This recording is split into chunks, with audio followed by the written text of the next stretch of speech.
தொல்குடி திட்டம். தொல்குடி திட்டம் இதுவும் பழங்குடியினருக்கான திட்டம் தான்.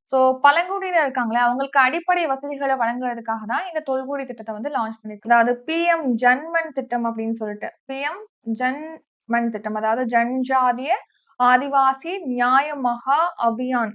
அதுதான் இந்த ஸ்கீமோட ஃபுல் ஃபார்ம். இந்த பிஎம் ஜன்மன் ஸ்கீமோட ஃபுல் ஃபார்ம்.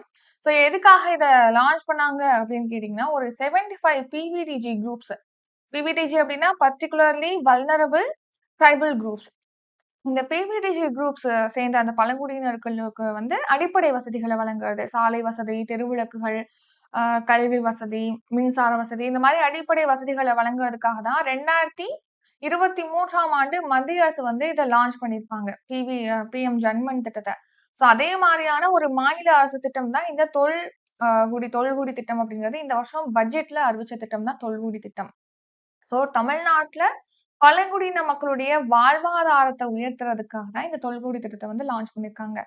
இந்த திட்டம் பார்த்தீங்கன்னா, ஒரு வருஷத்துக்கு 250 கோடி அப்படிங்கிற நிதி ஒதுக்கீட்டுல 4 ஆண்டுகளுக்கு செயல்படுத்துவாங்கன்னு சொல்லிட்டு தெரிவிச்சிருக்காங்க.